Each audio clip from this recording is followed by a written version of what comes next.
Good morning students, welcome all of you to my channel Maths and Physics by Mr. B.L. Maurya.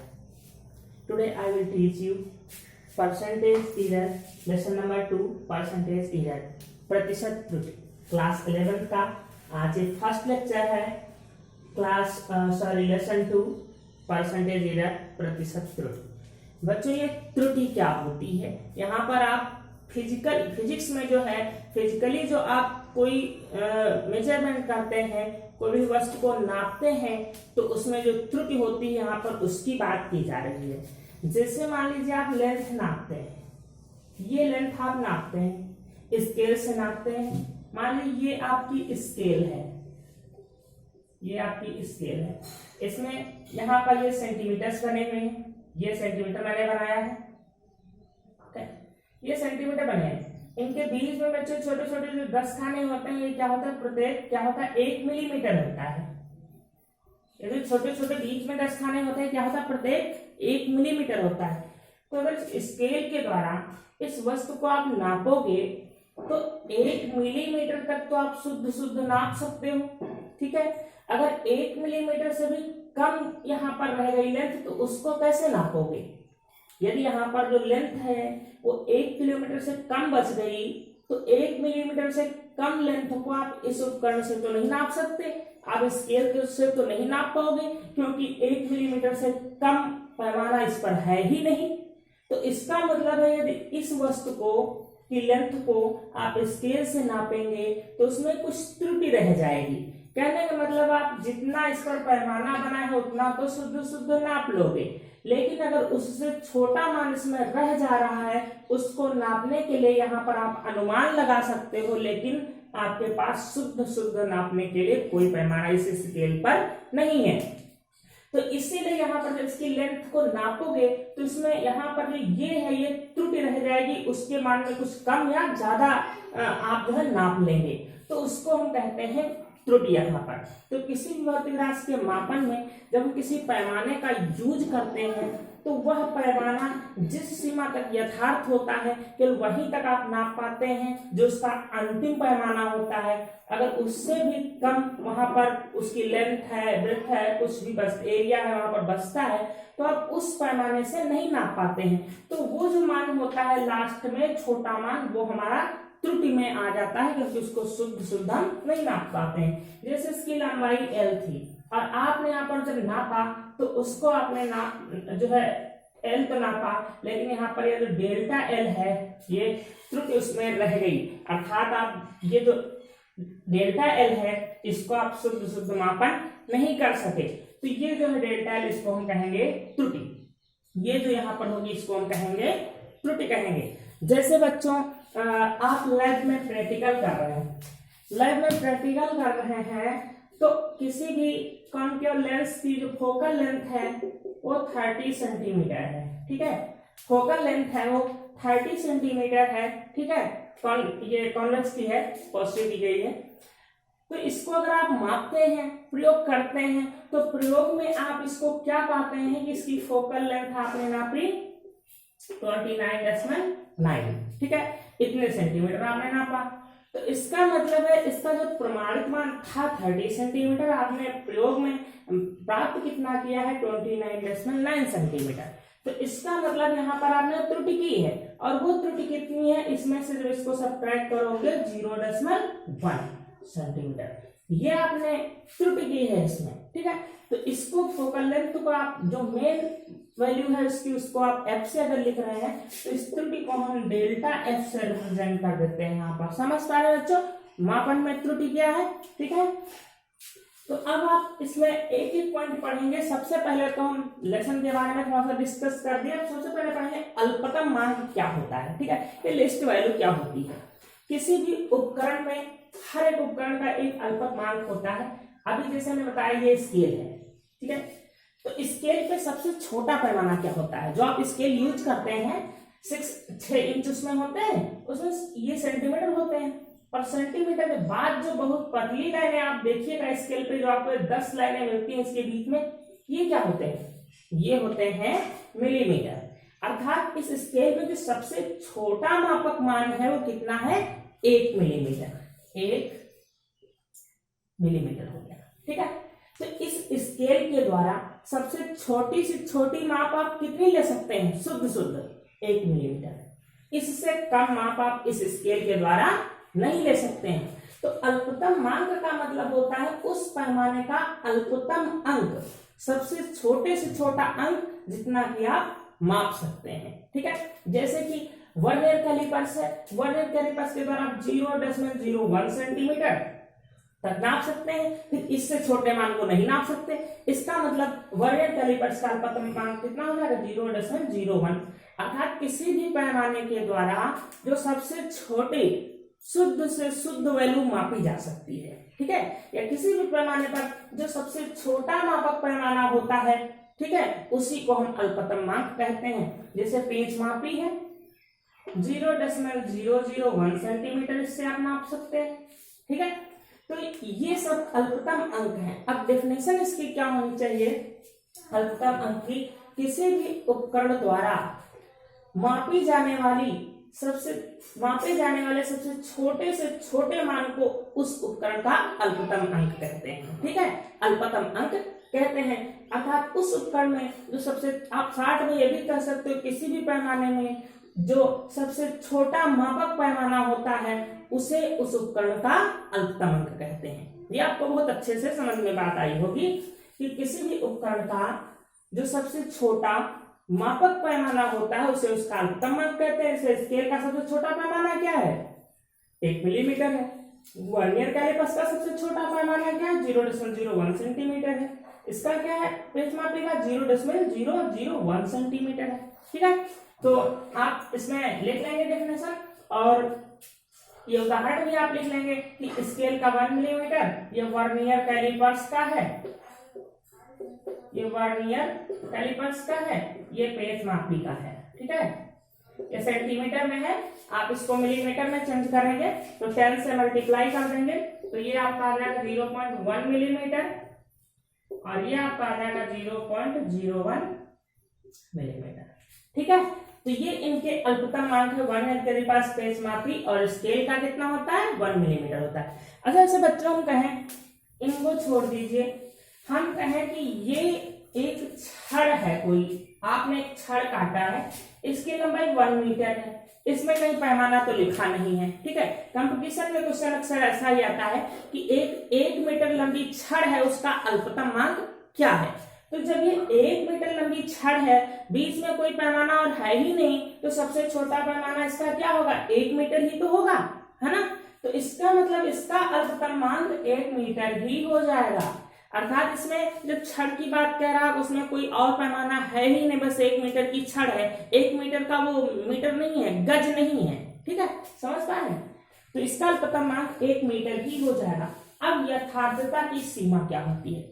यथार्थता की सीमा का मतलब है कि किसी भी उपकरण द्वारा यथार्थता पूर्वक आप शुद्ध शुद्ध कितनी माप ले सकते हैं। यथार्थता पूर्वक मतलब उसमें कोई त्रुटि नहीं होनी चाहिए। जैसे कि स्केल से ही आप समझ सकते हैं बहुत अच्छे से, स्केल है, अब इससे हम कहें कि आप यथार्थता पूर्वक, यथार्थता का मतलब होता है आप शुद्ध शुद्ध, मतलब कि यथार्थ कहते हैं यथार्थ ज्ञान प्राप्त करो, यथार्थ मतलब वास्तविक। ठीक है, तो यहाँ पर यथार्थता की सीमा का मतलब इस उपकरण से आप यथार्थता पूर्वक कितना नाप सकते हैं? 1 मिलीमीटर। तो जो यथार्थता की सीमा है वो अल्पतमांक के बराबर ही होती है, बस डेफिनेशन में कहने में थोड़ा सा चेंज है, बाकी ये जो यथार्थता की सीमा जितनी होती है वो अल्पतमांक के बराबर ही होती है। डिफाइन हम कैसे करेंगे? किसी भी उपकरण के द्वारा यथार्थता पूर्वक जो शुद्ध से शुद्ध माप ली जा सकती है उसे उस उपकरण की यथार्थता की सीमा कहेंगे। तो यथार्थता की सीमा एक स्केल का 1 मिलीमीटर हो जाएगा, वही पेंच मापी का जितना बताए हैं, वर्नियर कैलिपर्स का जो बताए हैं, समझ रहे हैं? तो ये जो यथार्थता की सीमा होती है ये अल्पतमांक के इक्वल होती है, बराबर होती है। ठीक है, अब बच्चों आप जानेंगे किसी भी भौतिक राशि में भिन्नात्मक त्रुटि क्या होती है। किसी भी भौतिक राशि में भिन्नात्मक त्रुटि क्या होती है? जैसे हमने कहा कि आपने ये लेंथ है, इसकी लंबाई L है। ठीक है, ये वास्तविक मान है इसका। ठीक है, इसका वास्तविक मान है। अब इसमें जब आपने मापन किया तो डेल्टा L आपने त्रुटि की। ठीक है, डेल्टा L आपने त्रुटि की, तो जो भिन्नात्मक त्रुटि होगी वो हो जाएगी त्रुटि बटे वास्तविक मान। तो भिन्नात्मक त्रुटि क्या होती है? किसी भी भौतिक राशि के मापन में हुई त्रुटि तथा उसके वास्तविक मान के अनुपात को भिन्नात्मक त्रुटि कहते हैं। ठीक है, अब आप देखेंगे प्रतिशत त्रुटि क्या होती है। प्रतिशत, आप यदि ये फ्रैक्शन है, ये भिन्न है, तो इसमें परसेंटेज में इसको आप कैसे चेंज करेंगे? 100 से मल्टीप्लाई कर दीजिए, प्रतिशत में कन्वर्ट हो जाती है कोई भी फ्रैक्शन, आप जानते हैं।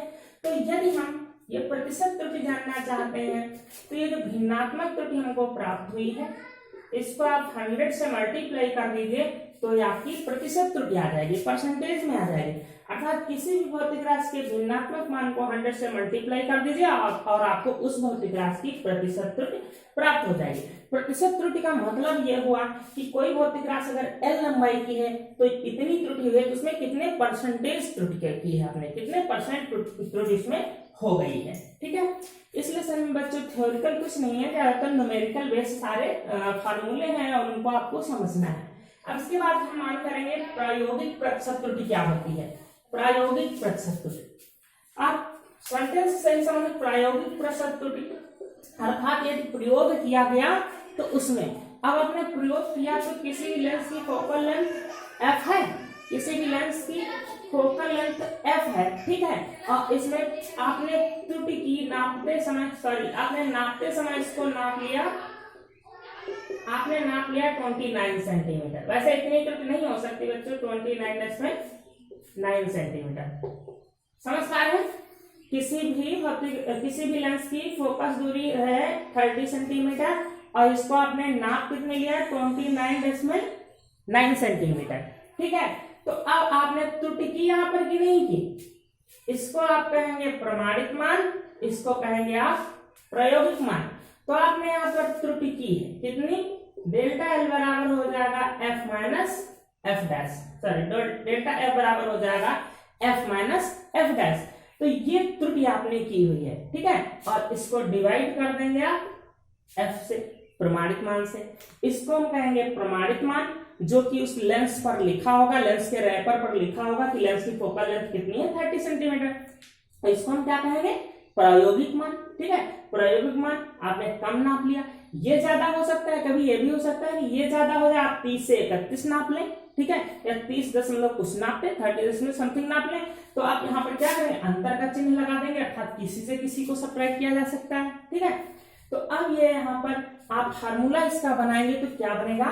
देखिए, प्रायोगिक प्रतिशत त्रुटि में फार्मूला बनेगा प्रमाणित मान।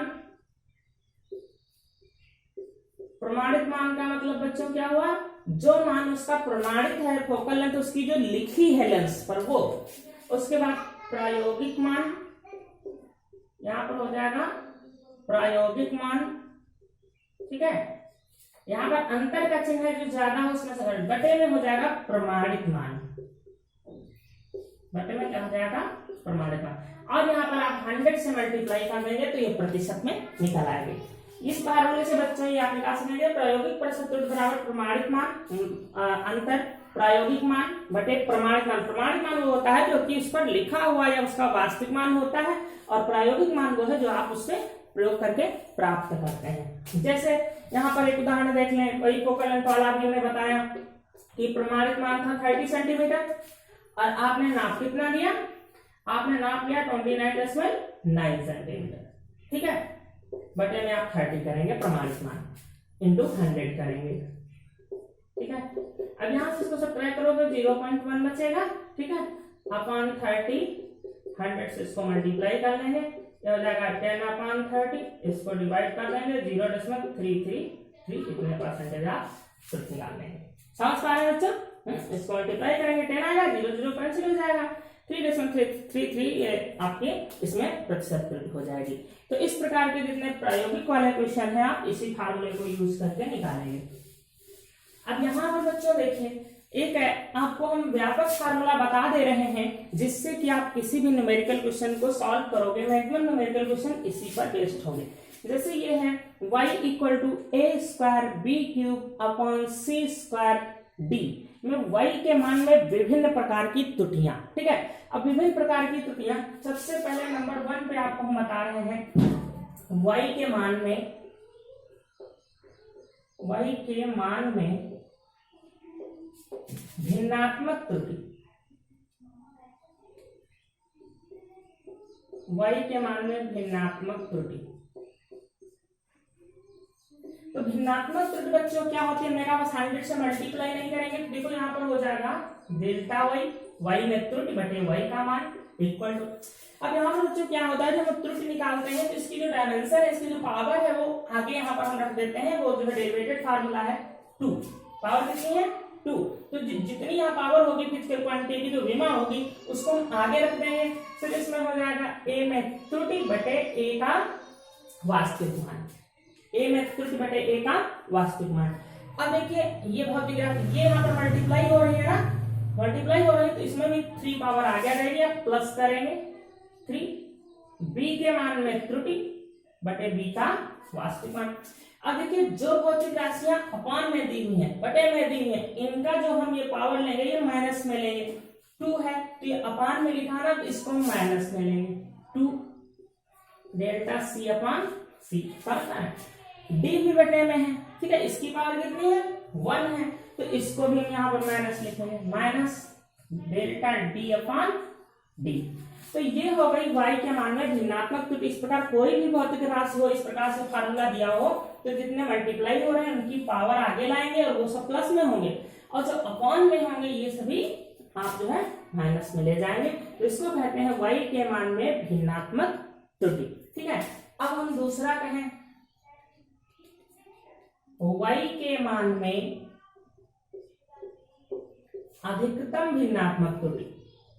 अगर अधिकतम शब्द जोड़ दिया है, अधिकतम भिन्नात्मक त्रुटि, तो आप क्या करेंगे, अगर अधिकतम भिन्नात्मक त्रुटि जोड़ दिया है तो बच्चों केवल यहाँ जहां माइनस है ये भी प्लस हो जाएगा, अर्थात चाहे वो डिनोमिनेटर हो या न्यूमरेटर में, वो सारी वैल्यूज क्या होंगी प्लस हो जाएंगी।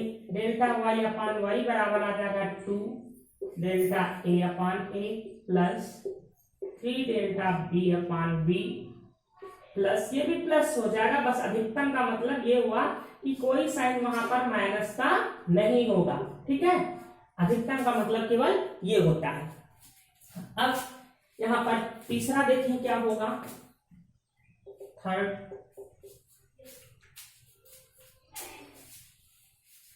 यहां पर आपने देखा y के मान में भिन्नात्मक त्रुटि। अब हम बता रहे हैं y के मान में प्रतिशत त्रुटि, y के मान में प्रतिशत त्रुटि।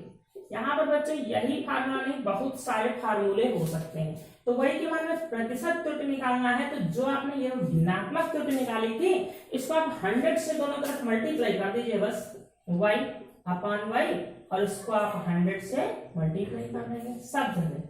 2 delta a upon a into में क्या हो जाएगा 100 हो जाएगा, माइनस यहाँ पर प्लस है तो प्लस रहेगा 3 डेल्टा b अपान b इंटू 100 हो जाएगा, माइनस 2 डेल्टा c अपान c इंटू 100।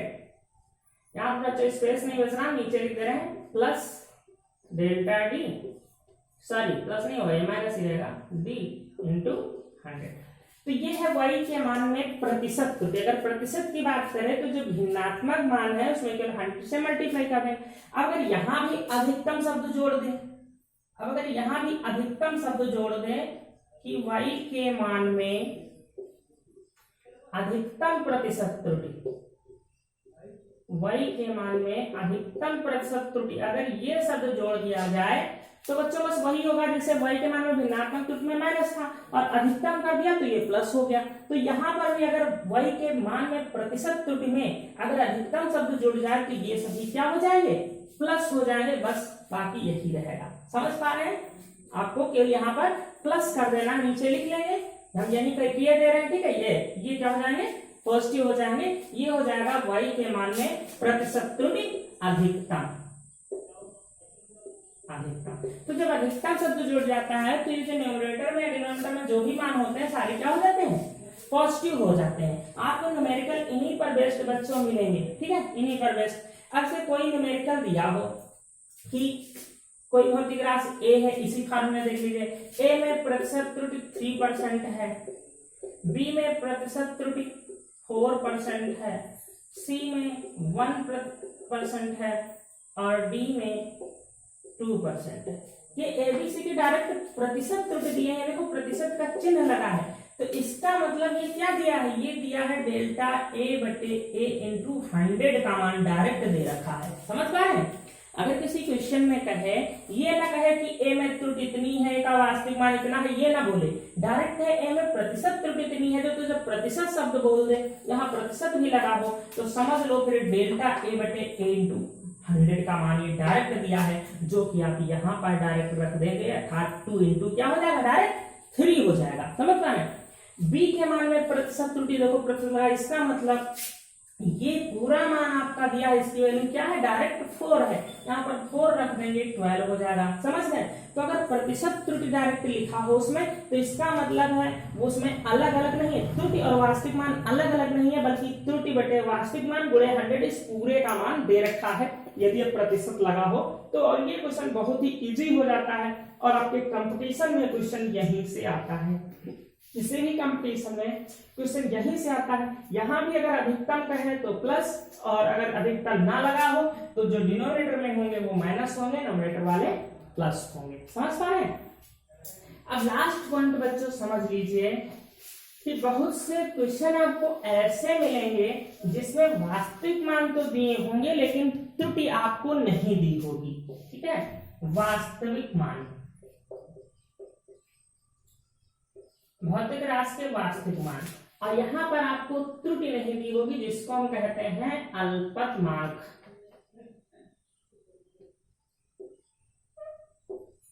अल्पतमांक, ठीक है, और इसी को हम त्रुटि कहते हैं।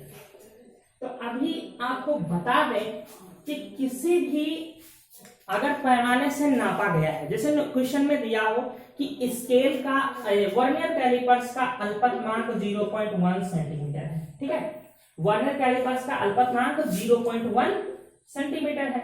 तो अब वर्नियर कैलिपर्स से अगर मापे सभी ली गई हैं, तो उस पूरे न्यूमेरिकल क्वेश्चन में आप जो त्रुटि लेंगे वो यही लेंगे, अर्थात जिस उपकरण से नापा जाता है उसका जो अल्पतमांक होता है वही त्रुटि के बराबर होता है। जैसे हम कहें एक लंबाई स्केल से नापी गई, ठीक है, बस अब उसमें और उसका मान 3 मीटर प्राप्त हुआ।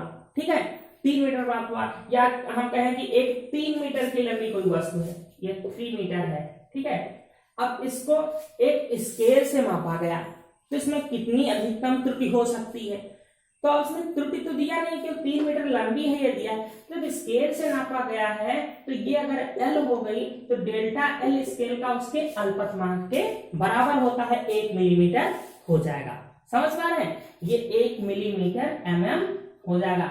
अर्थात ये क्वेश्चन में आपको नहीं प्राप्त है कि त्रुटि कितनी है, तो देखिए उसमें अल्पतमांक लिखा होगा कि जिस उपकरण से वो लंबाई गोलाई जो भी है वो नापी गई है उसमें उसका अल्पतमांक कितना है उसी के बराबर त्रुटि हो जाती है। जैसे कि लेंथ मान लीजिए नापी गई ये 3.05 सेंटीमीटर नापी गई। ठीक है, अब उस उपकरण का अल्पतमांक उसमें दिया हुआ है कि लंबाई किससे नापी गई, तो वही अल्पतमांक जो होगा वो डेल्टा L के बराबर हो जाएगा।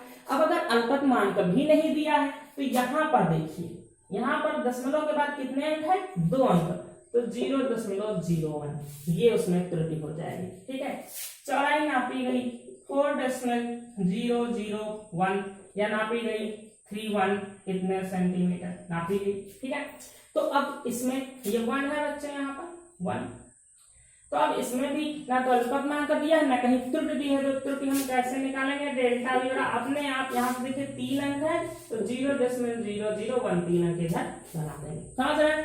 तो बहुत से क्वेश्चंस में आपको ये नहीं मिलेगा, आपको डेल्टा जो होता है त्रुटि नहीं दी होगी, तो ये अल्पतमांक दिया होगा, नहीं दिया है तो आप वास्तविक मान में देखिए दशमलव के बाद कितने अंक है वही दशमलव लगाइए, उतने अंक का इस प्रकार से मान आप बना दीजिए। जैसे आपने एरिया निकाला, ठीक है, एरिया 6.1 सेंटीमीटर स्क्वायर। ठीक है, तो डेल्टा ए आपको ढूंढे उसमें नहीं मिल रहा है, डेल्टा यहीं से देखिए एक अंक है तो 10 हो जाएगा।